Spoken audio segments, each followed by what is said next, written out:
Dear Excellencies, ladies and gentlemen, a warm welcome to day 2 of the Berlin Global Dialogue. Please welcome our first moderator, Larry Madowo.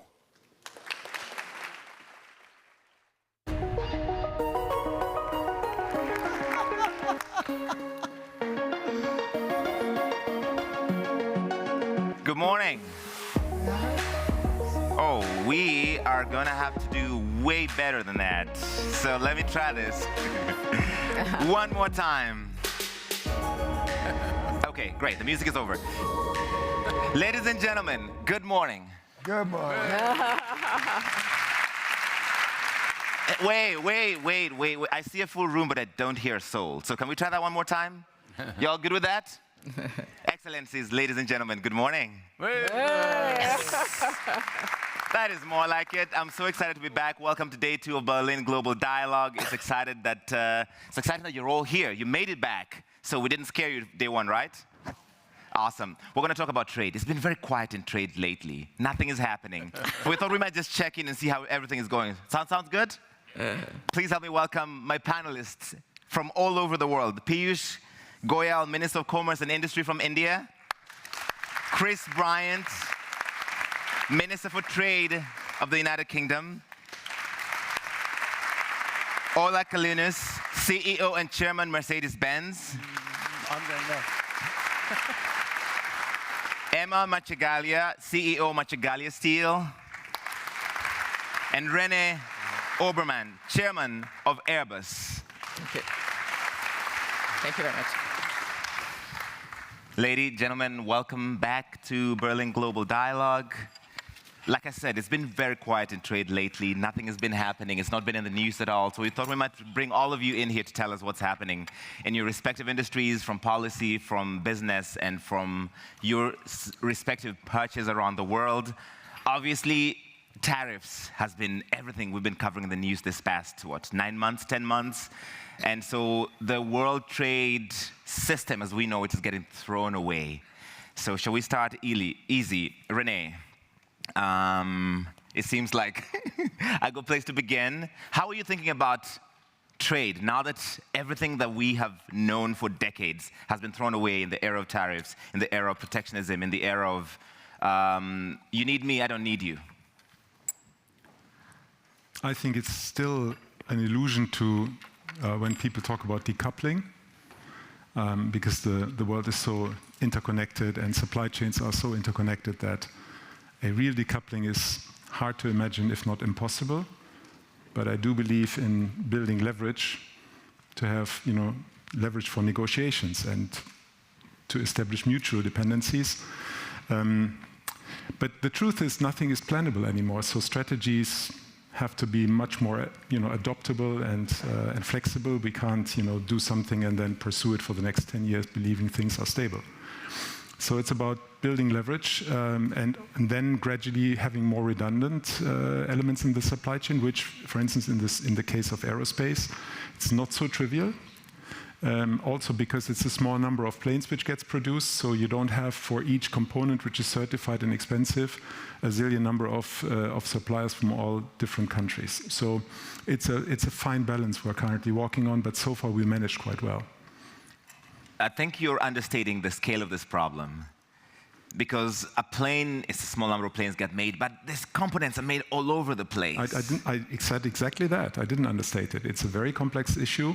And again, I don't think that a complete decoupling is a strategy. De-risking over time is possible. We've proven that we can minimize some of the dependencies in some raw materials, for instance. We can find new suppliers, but it took some time. It didn't go overnight. Okay. Let's check in with Emma, because you're in steel, and we need this for almost everything around us. I agree. Nice setup. Anything to sell? Do you have anything to sell at all? Okay, so how are you thinking about an era of tariffs where you have to move from one country to another, from one geography to another, where different rules are coming into effect? Yeah. First of all, let me say that Mr. Trump is, in a certain sense, obsessed by steel, because already in 2018, when he came in, so the first Trump, he put tariffs by 25% on steel, and now, as you know, it's 50%. And what is also happening is that we are going through the energy transition, and steel, as you know, automotive and other sector are very affected by that. And so, the policy of the European Union has been to go with very strong target, right. minus 40% minus 90% by 2030 of the emission. I would say also in a kind of ideological way, we are the only one to have, targets that are straight. We at the beginning, we didn't have a real technology neutrality, which is what we meant. So what happened is that the Commission decided to put starting from the 1st of January 2026, the CBAM, that is a kind of extra cost that if you import steel from outside, you have to pay, and is linked to the CO2 emission embedded. So we also have this part, as always, when you have this kind of situation, there is uncertainty, there is more bureaucracy. So CBAM is good, but is another kind of burden. So what we decided to do as company, before we were only in the processor still, we decided to invest upstream. So we partially, so we are not completely fully integrated now, but we are, upstream for, we will be autonomous in our production of the raw material for 35–40%, and we are doing in UK and in France, and this helps us both on the protectionism, because now to import from all over the world like we used to do before is very difficult, and also for the CO2, of course. So we are now producing with an electrical furnace, so the CO2 emissions are lower. So first we are going upstream, right. And this is what we're doing. And second, of course, we are also diversifying our sources of raw material. We try to be as agile as possible, because every day there is a change. Maybe it's 50%, tomorrow maybe it's 40 or 60, we don't know. So you have to be very agile and also try to be very open also to opportunities that can come even in this disruptive situation. So you knew this was coming when President Trump got re-elected, because you had the precursor in 2018. Were you, as the kids say, freaking out because you knew this could have a massive change in your business overnight? Exactly. So that's why we decided to go before. So yes, already in 2018 we saw this, and already with this 25% of tariffs, our export to the United States went down. It was not very important, but they went down. And so we understood also at that moment, also the European Commission put some safeguard measure limiting the import. So we understood that the world was changing, and so we decided to do this movement in upstream, and I think this is the right move to be done. Okay, I'll come back to that in a moment. But Ola, you're sort of in the same situation with René, which is that you probably look at the news and you're just like pulling out your hair. Are you deeply concerned about the state of things, or are you reasonably optimistic? Well, we're the second biggest customers to these friends over here next to the construction industry, so thank you for being around. We need you guys. Now more than ever. Now more than ever, but if we look at what's happening now, here we're sitting in Berlin this morning. Everybody knows that one of the strengths of Germany has been an export champion. Yeah, it's been a badge of honor, and a company like Mercedes-Benz, the automotive industry, we're like a mirror of that business model and have benefited greatly over the decades from markets opening up. And now we find ourselves in an era with more protectionism creeping back in. And it's not like it just happened in the last 6 months. The last 6 months have been disruptive. But this is a process that we have seen over the last 7, 8 years, I would say, in different shapes or forms. And I would start by saying I completely agree with what René said. If we think that we're going to kind of decouple ourselves, that is a complete illusion. If you take a modern high-tech car from Mercedes-Benz, all 5 continents are in that car. All 5 continents are in that car. So there's no such thing as a fully European car, fully Chinese car, fully American car. The whole world is in the car. You can create some redundancies, second sourcing, and do this, that, the other. I would call it risk management. Yeah. But if you think that you can retreat back into a fortress, you are living in an illusion. Because there's a reason why 5 continents are in a car, and it's called market economy and the invisible hand of the market. It is the economical optimum. If politicians, for whatever reason, decide to put in distortions into that economic optimum, the first thing that happens is it gets more expensive, which is what you're trying to fight. Now, we have to live with the reality that we're in. The United States has changed the paradigm. It is what it is. Would I have liked it to be different? Of course I would, but we have to deal with it as best we can and find whatever is the best new equilibrium. But while we do that, let's seek more new opportunities on top of the 3 dominating markets, of course, North American economy, European economy, and Chinese economy. And I'm sitting next to this fine gentleman here. We spoke yesterday.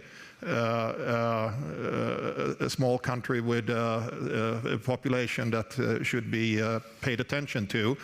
And even if the car market for us is not yet in India on the level of, let's say, a Germany or UK or whatever, what is it going to look like 10 years from now? So if pressured by the big guys, let's see if we can find complementary new partnerships, and maybe this can be a spark for a new opening up in other directions.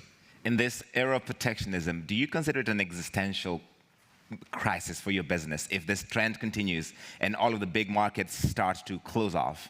It depends on the definition of existential, but when... Good thing we have an English guy here. Yeah, when... I'm not English, I'm Welsh. This is a very important distinction. I knew he would say that.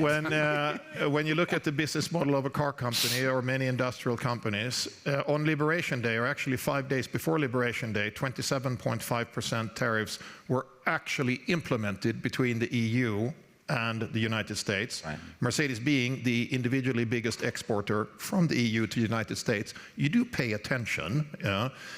And if you take an industrial business, do the math in 20 seconds for you, 100 units of revenue.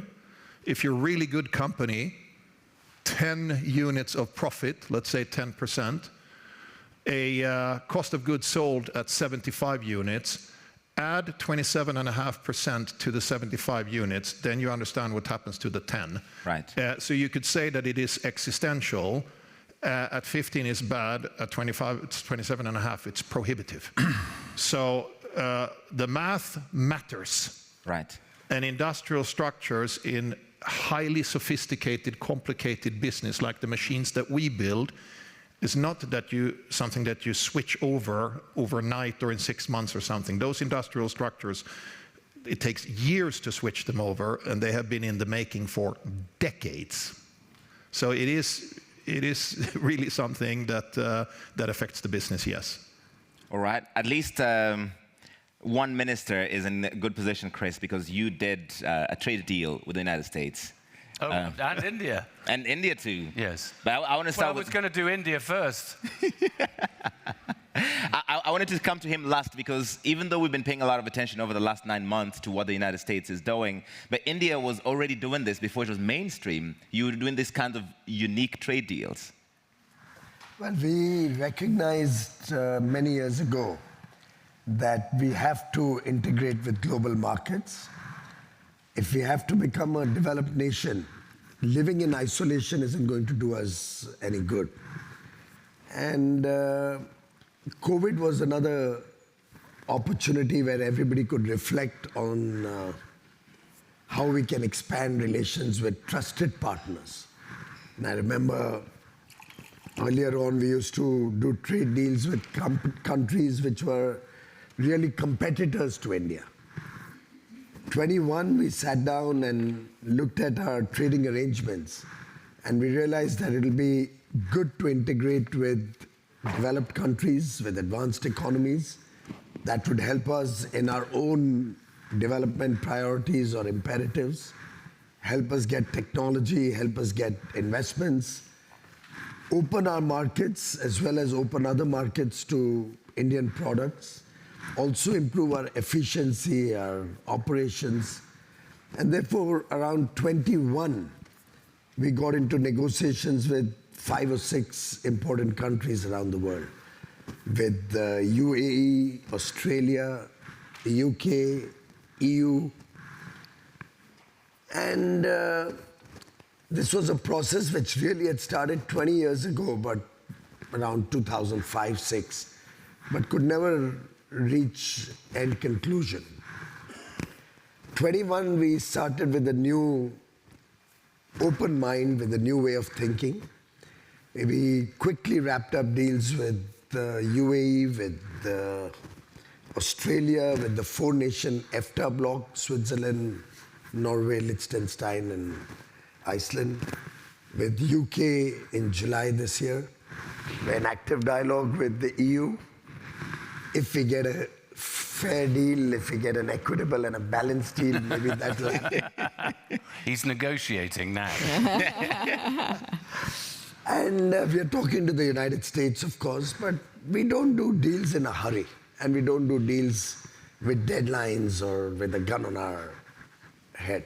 But that's how deals are done these days. It's a deadline. I don't think so. Tariffs come in midnight on this date. Take it or leave it. India looks long term. India never takes decisions in a rush or on the pressure of the moment. And we've accepted if there's a tariff on us, there is a tariff on us.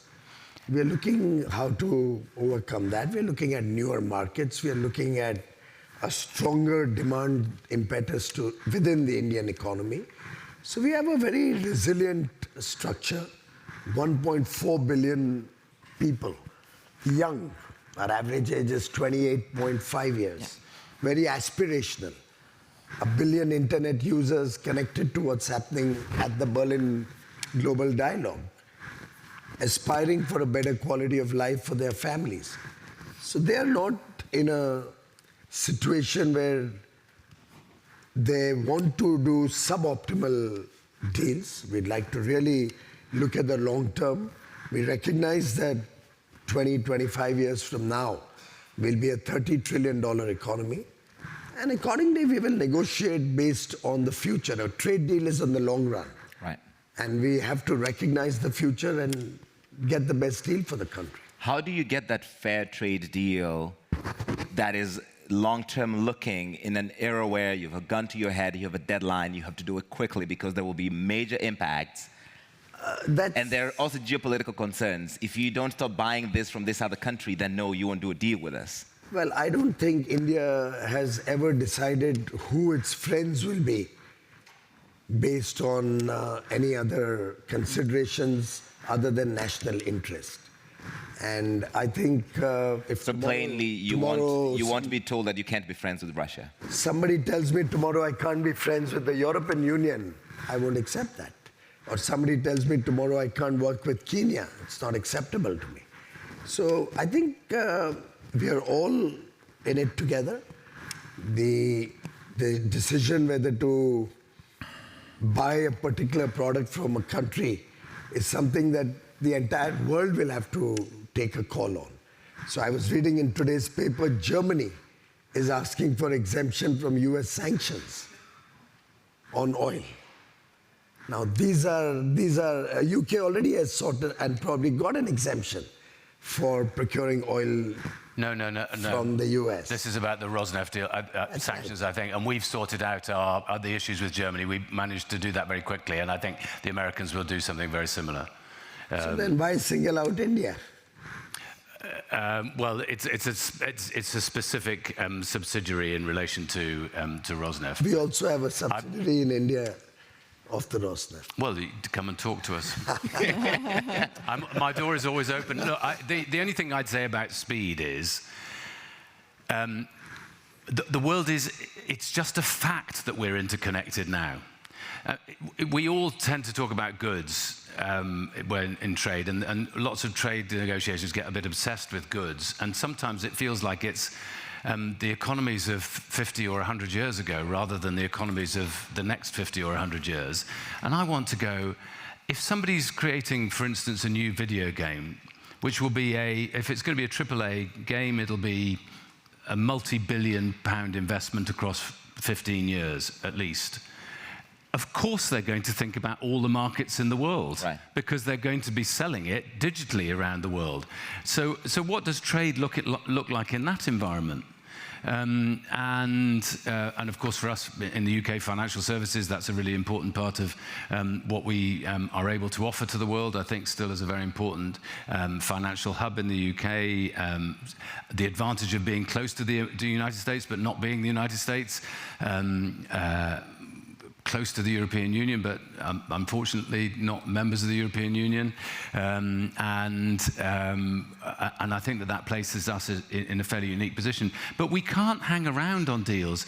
I was in Buenos Aires in Brasilia a couple of weeks ago, and we're looking at the Mercosur situation and how we could perhaps open negotiations with them. The EU took 25 years. That's madness in an era of rapid interconnectedness. Indeed. So, of course, I agree.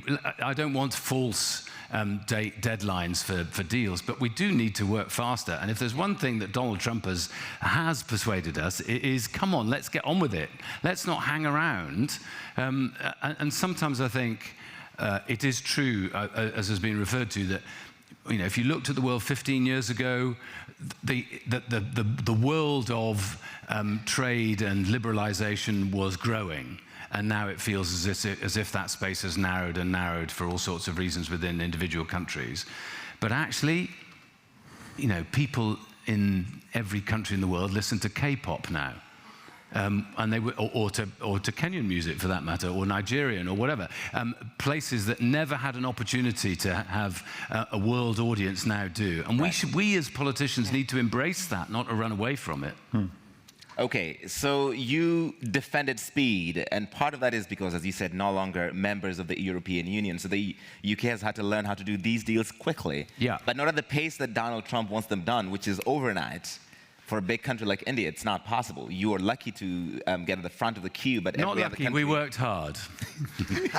These things do not happen by luck. They don't happen by luck. But you have a special relationship. Every other country has to get in the queue, and the queue is 200 countries long. So it takes a long time to even get prioritized. No, indeed, and of course, but some ideas have been around for a long time and never been actioned. In relation to steel, for instance. I'm a Welsh MP. Next door to me is Port Talbot. The steel is a very important part of any developed economy, as in any other economy. You need it for defence. You need it for your own sovereign capability and for security. and so, of course, you don't want cheap steel dumped on you by others where it's been heavily subsidized unfairly, because the whole aim is to have free and fair trade. Sure. And just as you don't want forced labor in the supply chain, you need to address all of these issues. And of course, you've got to look at critical minerals and all of that. But so we in the UK, we've got to look at what the EU's just announced in relation to steel. But I don't think the UK is the problem for the EU in relation to steel. I don't think we're the problem for the United States of America either, and I don't think the EU is the problem for the United States either. So there must be a rational position, and sometimes we just need to bash heads together. But again, I'm in favour of doing these things swiftly. We can talk to each other every single day of the week. I'm very hopeful that we might come to a deal with the GCC over the next few days, and again, that's a deal that people have been trying to achieve for some period of time. I don't set false deadlines, but I mean, come on. We're just, I've only got one life. And how many of us just want to have these endless conversations where everybody's defending their own little corner of the world, and the world is bigger and our humanity is bigger. That is brilliant. Emma, do you feel like you're dumping cheap steel in some markets, that therefore those markets trying to protect themselves? Yeah, of course, you know, as I said before, until, let's say, 6-7 years ago, as I said, you know, there was full globalization, full, you know, market were open, and to be honest, probably Europe was more or the less protected, let's say, market. What happened is that, for sure, China, which is a great place, and I agree that we cannot decoupling with, you know, compare with China. But China started to have a kind of overcapacity in not only in steel, but for sure in steel. Not only let's say, low quality steel, but also high quality steel. And yes, there was a lot of you know, steel coming to Europe, and it was, you know, it was a kind of dumping there. And then this situation got even worse when the US decided already in 2018, and now in even more in 2025, to stop, you know, completely. They were to put, you know, very high, you know, tariffs. So yes, there is a kind of, you know, of dumping. But as we all are saying, I'm a fully believer of, you know, of free market. Anti-dumping has to come, if you really believe in free market, has to come when you have, you know, subsidized, you know, imports, when you have, you know, state-owned company that come to your market and disrupt the market. But you cannot have, you know, a weaponized, you know, trade where you say, no, for national security, steel cannot be export to the United States. Why? Or, you know, I don't know, I don't like Bolsonaro, so you have very high, very high duty. So I think you need some, you know, instruments if there is real anti-dumping, but market has to, you know, to be as free as possible. Right. Of course, we are now in a situation we cannot be naive, and we cannot see that we have war, that, you know, the multilateral system is in trouble, that the United States, I agree with the minister, has done this, you know, has this decision to put tariffs so high. So I think we have to strike a new balance now between market that has to be free to stay open, and on the other hand, we need anyway to some protection is needed, because if you have dumped products, or you have also to think about some security. You know, so we cannot depend completely, you know, from China or from other. Of course, I agree that we cannot be independent on anything, because it doesn't exist. It's a nonsense. This will not happen. But so I think we have to strike a new balance between, you know, new open market that has to stay, and some, you know, security, autonomy that has to be there, but without closing completely the market, because this will be very strongly detrimental to companies, but at the end also to people. Yes. There's some disconnect here. Having anti-dumping duties is absolutely wise, and once you demonstrate that there are subsidies, one must take punitive action. But what I cannot understand is a safeguard duty, where you tend to put a duty on everybody, irrespective of whether they subsidize the production or not. And that's what the EU has done. And I think that's where this is kind of a double standard.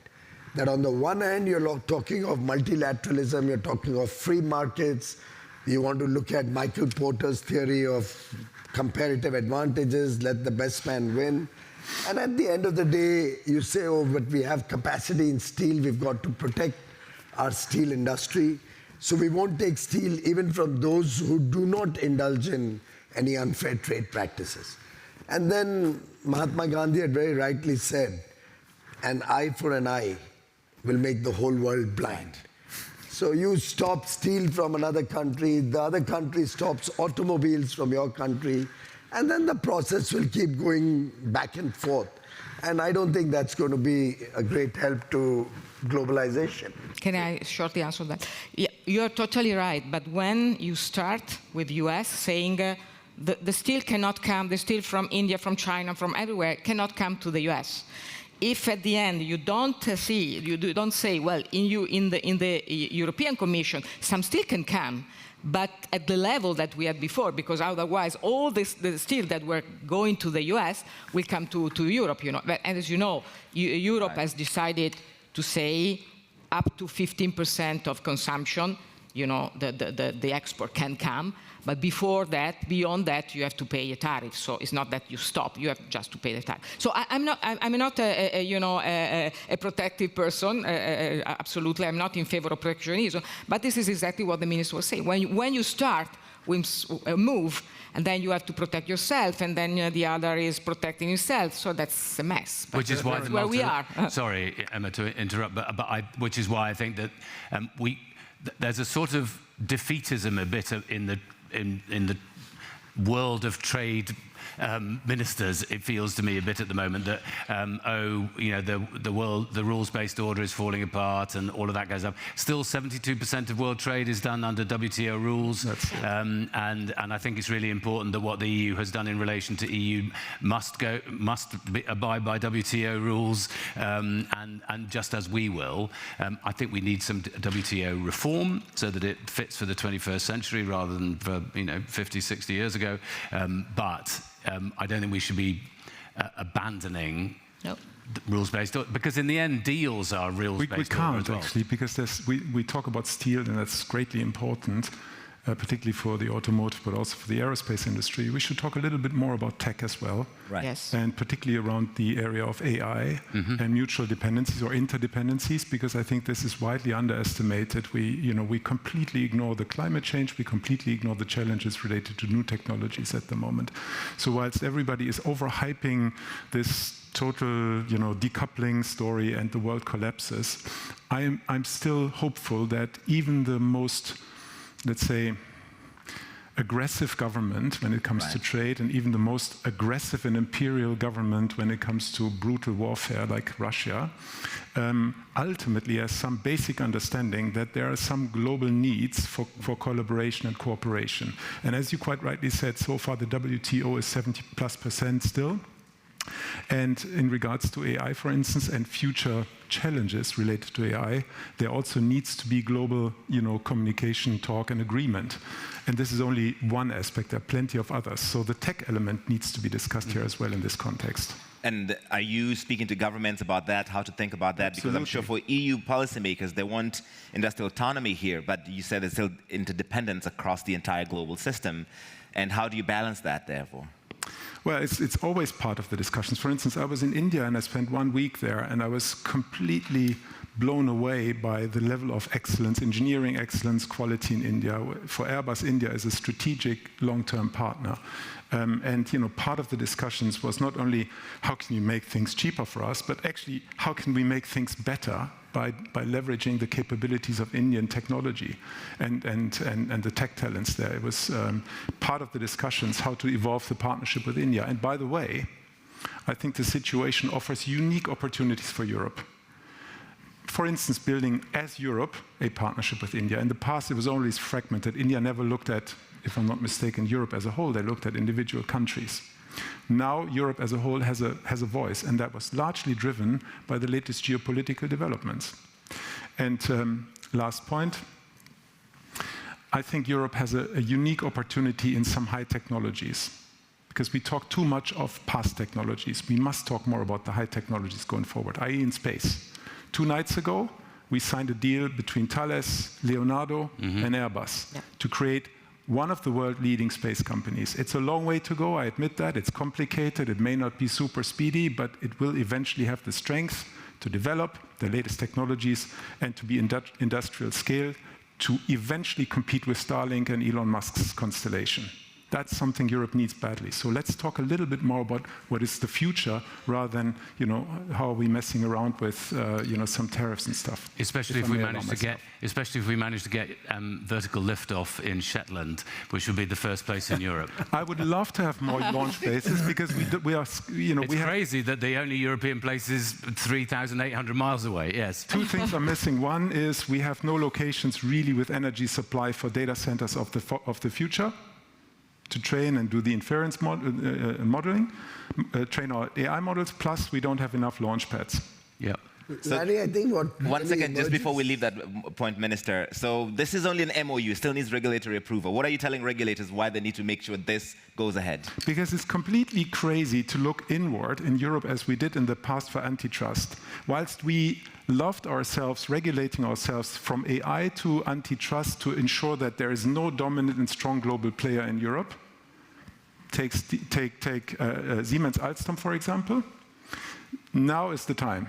Because if we don't do it now, we can kiss our space independence goodbye forever. Right? We are completely dependent on one monopoly in so-called LEO, low Earth orbit constellations. That's a monopoly internet access. Thank you very much. If Europe doesn't understand that now and doesn't build its own constellation called IRIS-2 or whatever you want to call it, gets industrial capabilities for that, let's kiss it goodbye. I mean, this is the most strategic topic. That's why I believe there is reason, even in Brussels. Yeah, and sorry, and I would just add in, if there's one thing we have learned from Ukraine, it is that you cannot dominate, you cannot have dominion over the land if you haven't got dominion in space as well. Of course. So we have to get this right. It's for military. What I was only saying is what René said raises a very good point. We shouldn't be looking at trade or trade deals in a very short-term context. It's not about what's going to happen in the next 6 months or whether you can sell steel to America or whether you can sell automobiles to India for the next 2 or 3 years. Trade deals are for a longer duration. Trade deals are not only about tariffs, it's not only about access of goods or services, it's also about trust, it's also about relationships. Yeah. It's a demonstration to businesses that you can work with between both countries and trust businesses to prosper, businesses to be protected, businesses to get opportunities and a fair deal in a rule of law, not necessarily WTO, but also with the rule of law in democracies that we all work in. So I think trade deals in a longer context have far more than just tariffs. And we are just too focused on current day issues and tariffs. Big time. Yes. It's how to regulate or how to ensure that technologies we're inventing can still be managed for the greater good of mankind. Yeah. And there is a real threat at the moment that this is getting completely lost in this geopolitical, skirmishes or struggles. Yeah.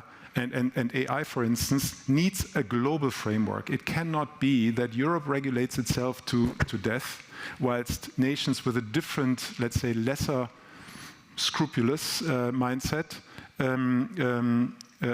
use AI for purposes which we all don't want to see being deployed. Yeah. Ola, do you have similar concerns? Yeah, to reflect on that, and especially also what René picked up here with the digital side of things. Usually when we talk about trade, we concentrate on the physical products. Yep. But there is, of course, a digital product as well. Correct. That you cannot touch it. Yeah. To start with the physical product, and I was inspired what you said. Please, regulators, don't forget 2 things. One, what drove all that global growth, wealth creation, and taking people out of poverty. China is, of course, the biggest example, but not the only example. It was actually opening up markets. It's fully legitimate to talk about the level playing field, the way a market should work. It should be a level playing field for the market participants. So that discussion is necessary, but when it crosses the border of going into just blatant protectionism, it goes too far. So the level playing field, yes. Protectionism, no. If the goal is to grow the overall pie, and then you start fighting for who gets what piece of it. And in that context, with speed, the speed of the entrepreneurial mind is incredibly fast. Even if I go back to the history of our company, in 1886, Gottlieb Daimler invented the car.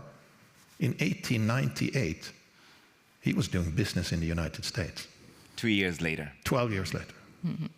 Yeah, 12 years later. And think about what the world looked like then. And And the invention had just been invented. Yeah, so I'm sure he thought Germany was a great market, maybe France, maybe the UK, whatever. But he went, that entrepreneurial mind, you can never stop that. You can never stop that, and it will be quick. Now over to the digital world, a reflection. If you are a global company, Mercedes-Benz is a global company, and you have an R&D footprint in Europe, for us, of course, our home is Germany. In the United States, we're in Silicon Valley since 25, 30 years. Our second biggest R&D center is in Bangalore in India. I've been there for 25 plus years. We are massively expanding our R&D activities in China with the innovation cluster there. You must be there if you want to be in the game. You cannot stop those engineers from talking to each other. No. You won't. No. Which means you co-learn around the clock all the time. Yep. What you can do, and unfortunately it's being done, the software that we developed for autonomous drive in China is done with a Chinese partner because the Chinese decided, for better or for worse, to create their own digital ecosystem.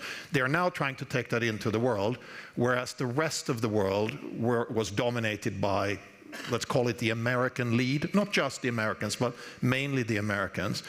So indeed, we do double engineering, unnecessarily so, but the thought between the minds that invent the invention is still shared. Yeah. Even if you digitally try to insulate yourself, you cannot stop thought, and you cannot stop entrepreneurial mindset and speed. So Ola, based on that, how do you stay competitive in an era of what she calls weaponized trade, when you have major competitors like BYD, who are becoming a very big player in EVs, or Toyota, and you're this globalized company with these R&D centers all over, and you need all these markets? Well, the old saying, if you can't beat them, join them. You definitely go where the action is, and you have to tap into the talent pool. There's no way around that. I mean, we will be the soul of the companies. We have this German soul, obviously, and the entrepreneurship and the precision and the quality thinking and all those things. We will not cast away that DNA. That is our brand. But we are so many decades away from just going from Germany into the world. I mean, that is ancient history now. You have to embrace the new talent around the world. And when we met yesterday, I was thinking, every time I go to Bangalore and I come back there, I'm twice as energized as before I came. And you just go like, wow. Yeah, you meet somebody who speaks fluent German, and I go like, where did you study in Germany? And the person says, I've never been to Germany. Wow. And you go like, where that intrinsic motivation, I want more of that. And we will go to where that is. Same for Airbus, I'd say. I mean, we have European roots, but we are a global company, and we do a lot of local for local. We support India in its strategy and Make in India strategy. We try to partner very closely with local supply chain, and not only suppliers, but co-developers of components and so forth. We even built some planes like the C-295 in India. We have a final assembly line. We do the same in China. We have several locations. We produce in the US, so we have to do that. Otherwise, this new world order is against us. And if we can't embrace that, I think our business won't be global anymore. But we're doing this. You're actually very bullish on India, generally. I'm very bullish on India. Do you think it will surpass China? That's for him to answer. I think the ambition, which I sensed, I'll tell you the ambition on the entrepreneurial level was beyond what I heard everywhere in the world before on the entrepreneurial level lately, because they're coming from a position which is there's lots to catch up still. Right? If you think about GDP per capita, etc. But everyone I spoke to had a massive ambition. But not only that, excellent education and super good engineering. I think the important issue is also age. We have a demographic dividend. Our average age is only 28 years, yeah. Which you won't find in many other parts of the world, except, of course, Africa. Now, that young person now connected with the internet, and we have 1 billion internet users there, is very aspirational. That aspiration is driving him to work harder, is driving him to adopt new technologies, new languages, new countries. I think one must also recognize India's economy, while it may seem it's only a $4 trillion economy, on a purchasing power parity is already at 15 trillion. So the speed with which we'll be able to catch up, the speed with which we'll be able to grow, is there for us to capture. Rising wages, better living conditions, better quality of life. These aspirations are driving people's ambitions, people's effort. And I suspect going forward, just as in the last 4 years we were the fastest growing large economy, I see that continuing for at least 20, 25 years in the future. And it's not a question of whether you surpass one or the other. It's a question of whether you give a good quality of life to your people. Good education, good housing, take care of their needs, and continue to maintain your traditions. So any country which forgoes its culture, its heritage, can never succeed. And that's something we are very proud of. For us, it's development as much as it is our history, our culture, and our traditional value systems. So direct question. Let's not forget one thing when I hear that. It's not an either or from a business point of view. It's an and. It's and, not either or. Yeah. It's an and if you take a mature, stable market like Europe for us, with the right policies, mind you, of course we can grow in Europe. And if it's not so much volume growth, it can still be revenue growth and qualitative growth because you have a more sophisticated product. And a global market. And then India will add both volume growth and quality growth. So it is an and game, it's not zero-sum.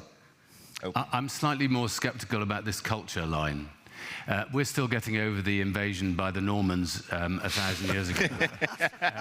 And we're getting over the British. No. You and us both. Well, but it's the truth, isn't it, that 100 years ago, if you wanted to launch a global brand, it would take you 25 years. Yeah. Whereas now you can do it in, well, I don't know, 18 months, 2 years, if you're lucky, you know. And we know, because the UK is the second biggest, perhaps soon the biggest exporter of advertising services. We know that that is a growing market as well, and anybody who only thinks about their own national market is going to be in trouble. One of my anxieties, to go back to the AI point, is about how do you make sure that you have protected your intellectual property in that, whether you're talking about patents or you're talking about copyright, I don't mind, but data. Yeah, exactly. Well, look, I mean, hopefully, eventually, it's mostly open source, because I personally think it's very dangerous if it's in the hands of a few. So the core technologies, but then the training the models and, you know, having the industry-specific data, the stuff which an engineering company works on very specifically, like Indian or European or whatever. They train their models and they build data, and the learnings from that should be, in my view, you know, what the future value driver is, and that needs to be somewhat. But I think we have to be careful about where we end up. I understand your concern. For instance, when you work with companies like Palantir or so, how can it be ensured that the data are your data? I do think personally, I think it's a little overhyped in public here in Germany, for instance, the anxiety against companies like Palantir. Personally, I think they're more useful, and they should be, you know, received with a bit more open mind, because they have concepts to make sure you can protect your data. That's my personal. So I think data adequacy agreements need to be part of this whole equation as well. That's correct. Between different countries, so the different countries understand how they're using data from one country to another. That's exactly right. But I'm still mystified by when you rent a car and you land at the airport, why every country seems to have a completely different system for verifying who you are. Why is that the most difficult transaction that we ever engage in our lives, hiring a car? What's that? Hiring a car. I'm not in that business. You should ask him. He just makes the cars. He doesn't hire them. I will talk to our rental partners about that. And why is there a different parking app in every single city in every part of the world? Why can't there be one? Of course, market economy is chaotic, and you will have many market participants and all that in the other, and the best ones will win. But on the topic of intellectual property, and of course respecting contract law and all those things that are the basics for a functioning market economy, I think it's also as you said, maybe a little bit overhyped. Yes.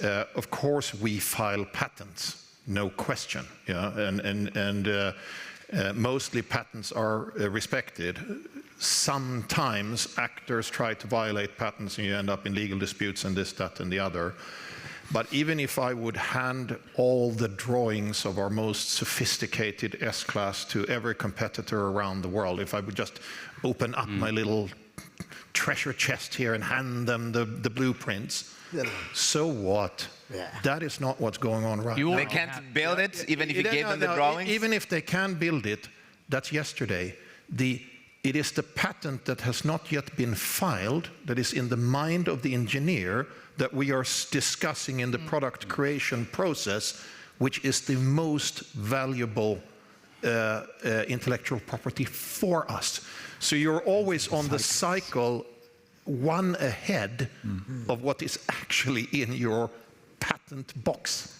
Yeah, And you have to, René, you have to push forward like crazy. So the biggest theft that you could make from one competitor to the other is probably to take the people. It's the talent. The talent, not necessarily the For IP. goods, but not for services. And services may be... It's very different. Yeah, services may be different. Services may be different. René, you want to add? No, he's right. It Ola's right, but it depends on the cycles, right? If in the car industry, the development cycles have shortened now to, what is it, 4 or 5 years? Yeah, 3 or 4 years. 3 or 4 years even. Yeah. So it's a short cycle. From the aviation industry, you have longer cycles. So you really don't want to lose, the core knowledge and IP and so on. But principally speaking, he's right. The talent, the few talents, Right. are the strategic differentiator going forward, as long as they cannot be replaced by AI. It's so long, you don't have delivery slots for the next few years, right? What? For new aircraft. Well, single aisle, that's true. The order book is very full for probably 7-8 years or so. Yeah, true. So if somebody were to get the drawings, then that would be devastating. Nah, that's not a headline I'm going to produce here. I tried. He's a good politician. Can I just do one other area? So we've obviously talked quite a bit about how important the rules-based order is and so on. But there's another part of this, which is the need for deregulation in so many countries in the world, because we might have come up with perfectly sensible ideas to regulate this, that, or the other, but then suddenly when you're in an FTA discussion, you go, you know what? This feels remarkably like a protectionist measure in the end. And sometimes that's down to the fact that so much stuff is still done on paper by so many governments around the world. I cannot tell you how many times people come knocking on my door and they go, could you just ring such and such a government and say, can we please have the license paper signed now for such and such a business? I think the whole digitization process for government and deregulation is a real challenge for the European Union, a real challenge. I agree with that. But the only chance we have to ever get deregulated is when the pressure is high. And I think that... I think now pressure is very high. And now the pressure is very high. If it's not high now, it will never be. This crisis must not be Larry, wasted. think about it. But still it's difficult, huh? Still it's difficult. We still have a lot of problem in Europe to go really strongly towards deregulation. Huh? There have been this omnibus, but it's not enough. I think we should try to do something like, you start from scratch. So you just, because what we see with the Commission now is valuable, because they start to, to say, okay, this regulation is not fine, maybe we postpone the starting. But if a regulation is not fine, you have to cut it. It has to be dead. Right. While we are just doing, maybe we postpone or we do some small changes. So as I said, now the pressure is so strong. Larry, I think we should do much more. And maybe also as business, our voice is already strong, but maybe we should be even stronger. It's not only business, the most it's important hurting thing. global trade also. So because of all these regulations, I suspect Europe is going to have an existential problem for their businesses. Their infrastructure is going to get costlier. Their automobiles and planes are going to get costlier. Their cost of living will be difficult to manage. And they'll be living in a cocoon, while other trading partners will be trading around the world with each other. And Europe will be left holding the can that we've got 73 regulations, which I've last counted, between European Union and the States. 73 regulations. It's nearly impossible to ever fulfill all the paperwork and the requirements and the additional tax burden. And in a way, they're seeking to hyphenate too many issues. Trade is about trade. Why are we hyphenating too many issues along with trade? We are actually messing up the free trade. So, Minister Goyal, as an outsider looking in, you think European Union needs Elon Musk and Doge to break down the regulations? I think Emma will do a good job. Because Emma has a lot of frustrations, and I wanted to get to that before we take questions. You seem like you have some frustrations with the current EU regulations and how slow it's moving. Yes, because some regulation is needed. We don't want to be in a scenario where there is no regulation, everybody does what he wants. No, this is not the way things have to be done. But what we see is that there are too many regulations. Look, for example, at the regulation on environmental, no? The due diligence, the CSRD. So there are a lot of regulation that goes beyond the fact that you have any way to respect and to protect your citizen, or also you try to have better situation in countries where you work. But this is going too too far. Probably some people, sometimes it looks to me that the people who thinks about this regulation are not on the side. They don't know exactly what's going on in the business, in life. So, but as I said, it's too slow. Too slow. And sometimes also we have to say this is not only coming from the Commission. Sometimes, when we, for example, we talk about trying to have less regulation in the single market, sometimes are also national governments that, to protect their own maybe constituency, they want to stick with some regulation that is completely unnecessary. There is this, the IMF is saying that all the internal barriers in the single markets are more or less 45% of tariffs on goods and 100% of tariffs on services. So I think we should really do very fast and very clear. But as I said, it's not only, doing something a little bit different, but staying in the same, situation, but really cut it. And another thing which I wanted to say that is also why sometimes Europe, you have too many regulation, is that, and going back to what they said, we are not so open to innovation. No? We have a lot of innovation, our company is fantastic, but you have always this kind of precautionary principle where you try to stop and to regulate an innovation, a new research, also something that is disrupted before it comes. I think you should leave the companies, go innovation, go research, and then if there is something that is wrong, you regulate ex post. And this has to be changed. It's a kind of cultural things. Having started this thing about regulation, can I just add that I think sometimes regulation can facilitate good business if you put regulation at the purpose of just one example, which I think I'm right on. But if I'm wrong, I apologize to everybody, which is that at the beginning of mobile telephony, the EU decided to regulate standards, enforce standards, and it meant that you could actually text from one kind of mobile phone to another kind of mobile phone in the EU, but the US refused to, and consequently you couldn't. Now, it seems completely inconceivable that you wouldn't have that interoperability, but sometimes regulation works. And of course, my point about regulation is self-critical to the UK. I mean, we have a whole series of regulations. Of course, sometimes you want to, the water industry and things like that, but it has to be put at the purpose of... You provoked me. Okay, René, go for it. I have to say this. I used to work for Deutsche Telekom before, okay? So I'm a mobile guy by background. Have I got it wrong? Huh? Well, the EU was extremely bad in regulating the telecommunications sector because it ensured that there are still more than 100 players around. Yes. And a completely fragmented market, and it's super capital intense. And all the regulation in the EU led to us for a long time, being extremely handcuffed. But now gradually, it's being understood that there needs to be a different market structure, and regulation, I think, gets more and more, hopefully soon, reasonable. But apart from that, I think one of the biggest issues we have is the low adoption of AI in European companies versus other areas in the world. The low adoption of wireless technology and wireless usage, like in India, where Europe has a few gigabytes per month per user, in India, with a totally different demographics, has like 5 times or 10 times more, and that also tells you a story. At only 7% of the cost of Europe. And Our only data is 7% of the cost of data in Europe. Not in Deutsche Telekom, that's very cheap here.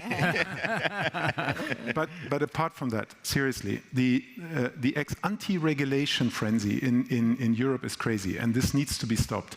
Because, for instance, in AI, there's a regulatory framework, for those of you who have read it, it's like more than 100 pages, plus another 100 pages in the appendix. Not only the developers, I mean, good developers mostly handle it, large companies can manage, like Mercedes or us. But the small and the mid-sized companies, they're getting scared.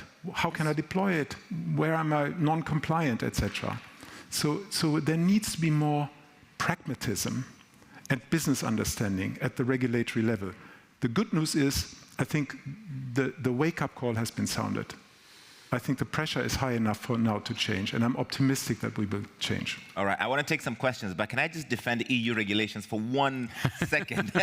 As an outsider, they forced Apple to give us USB-C chargers, yes, which they were not going to give us, and now we can charge with Android devices.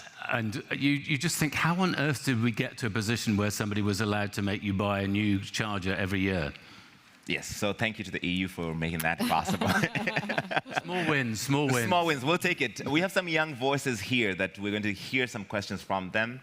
And then if we have time, we'll take some more from the audience. Please stand and let's hear your question. Introduce yourself. There's a microphone there, yes. Hello, my name is Sophie, and I'm one of the young voices. Thank you very much for this very insightful panel. My question would be that given the weakening of multilateral institutions like the WTO, what forms of cooperation or new alliances do you see emerging to maintain our global stability in trade? Thank you. All right, we'll take the other one from the young voices as well before we answer both. Thank you so much for the session. I'm Anshika from India. I would like to know that we discussed a lot of issues where coming to consensus between multiple economies, be it US, Europe, India, China, UK, is becoming more difficult and difficult every day. So where are we going wrong? Why is it becoming so difficult to really negotiate and come to consensus these days? Thank you. Is it that we have poorer negotiators compared to those we had in the past? She didn't want to say it, so I'm just completing the sentence. Thank you. Who wants to take any of them? Emma, yes. On this second part, yes. You know, as we said in the past, the negotiation on, for example, on free trade was very long. You sit down, the European Union was down with a lot of papers saying that this is the content, and they have to go back and talk to the prime minister. So now it's completely changed, and you know, the real negotiation was on content. Yeah, was on, okay, I want this, I want to protect a little bit more this sector. This is not good. So it was. Now I think with the US, the situation is completely different. You know, as we said, it's very transactional. It's very, I'm strong, you are weak. I have all the cards, you have no cards. You have the cards, you don't have the cards. I want to win, so I win, you lose. It's very, you know, I'm very powerful, you are not. And sometimes the negotiation is not on content, it's on, you know, you like Bolsonaro, so I raised the 50% tariff. So, or today I saw that Mr. Trump decided to quit all the negotiation with Canada because I understand the Prime Minister talked about Reagan being against tariffs. So right. When you are in this situation, it's difficult. And in my opinion, this is Trump, so we have to understand this. And the European Union is not equipped to do that. And Mr. Trump wants another powerful guy, maybe it's better if it's a man, maybe if it's a big man, and to negotiate with him. Or an Italian woman. No, I don't think he like it. I don't think he like it. So, no, I'm kidding, but I think it's a completely new era, and so when you are in this situation, it's more difficult. But anyway, we have to adapt. I think Mr. Trump is not, you know, it's a person that understands what's going on, he understands what the market wants. So I think here's what it is, and maybe also I think European Union has to, to be a little bit more, more open to this new fund. And on the other point, just one comment. I think we should really, as been said here, maybe I think we have to stick on the fact that multilateral, WTO is still a value. So we don't have to say, okay, it's that. No, let's continue to talk on that. Let's try to have reforms. But let's go on with free trade agreement on the long term. Let's have good cooperation among companies, which I think is very important, can really push also governments to do better. Let's have maybe coalition for, if we talk about climate in a proper way, let's have at the table different countries. So I think there could be different way to continue to have, open market and good trade. And as René pointed out, I think 74% of trade is still happening under the WTO rules, so it's not all fallen apart yet. Anybody want to answer? But maybe it needs a reform. Every team sport needs rules. You need to have a referee. If it's a little bit stuck, maybe you need to take a look at it and maybe reform WTO. And of course, if one player decides not to play by the rules, of course, then you have a disruption there. But that doesn't mean that you should abandon the rules for the sport. No, right. But it feels like it's in need of some kind of reform. Definitely some form of reform, and I guess we'll be discussing this in Cameroon in March at the ministerial, and I hope we can come up with sensible reforms. But also, sometimes I hate to talk about coalitions in Germany, but I think a coalition of the willing sometimes, a plurilateral set of agreements is a good option as well. I'm really fascinated by the idea that the CPTPP might do a really good deal with the European Union or come to some kind of agreement, whatever that may be, because that will be a very significant. Then we need to think what we're going to do about India. But sorry, that sounded terribly patronising, which I know is a British tendency, and I absorb myself. It's got a lot of historical. I know. Can I tell you a story? I was once in the theatre, and there was a couple sitting in front of me who were having a terrible row. And just as the play was about to start, the woman turned to the man and said, "The worst of it is you're so bloody patronising." And he kissed her on the forehead and said, "It's patronising, not patronising." Sorry. Okay. The only difference is the British keep talking. And assuming that they are in a particular sweet spot, we act. Okay. And our actions speak for themselves. All right, let me take one question from this side before we wrap it up. We have 2 minutes. If you can give a quick question, we can get that answered. Because you're behind me, so I'm giving... No one here wants to ask a question? Okay, cool. Let's go. Yes, go ahead, sir. Thank you. I'm Yan Shaohua, Associate Professor of European Studies from Fudan University in Shanghai. I would like to echo Mr. Obermann's point. You mentioned that geopolitical development could actually drive positive changes in the European Union.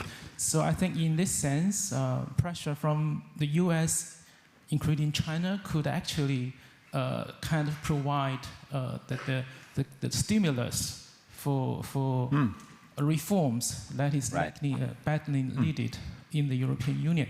Yeah. So one change I'd like to see is whether there's going to be more and more European champions in the industry.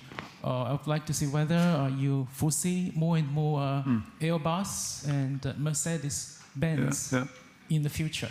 Yeah, thank you.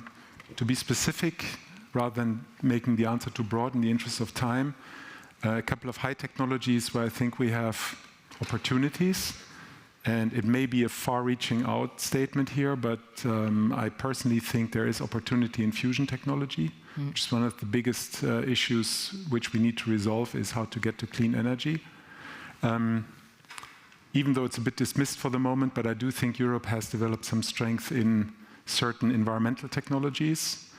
I also think we have good research, at least promising research at this point in time on quantum, which we should not this time please mess and let all the expertise go and get entrepreneurial activities elsewhere. We should really foster on creating an entrepreneurial ecosystem around that and transfer from science into business. And I know it sounds completely bizarre when I say it at this point in time, but 10 years down the road, I think we're much stronger also in some important defense technologies. All right. And the spillover effect. Can I add one aspect to that? Because I think sorry, this is I'm really monopolizing here. I'm sorry. Yeah, no, just one aspect to this. If you look at the history of global champions, quite often the global champions arise from a very strong position in their home market, and then they go into the world. So if we want to increase the likelihood of more European global champions, as Europe, I would do two things. I would complete the single market, and I would do a capital union market, so that we actually have a real market of 440 million. I would like the UK to come back if it's possible. And the second thing I would do is to change our policies to promote economic growth. Because that United States and China are trying to do in their different ways, whereas we have kind of come off the main road and we have become a low growth area. If we increase growth and complete the single market, we will have bigger bases and a bigger business base here to be a champion, to then be a global champion. All right. I agree. We are out of time.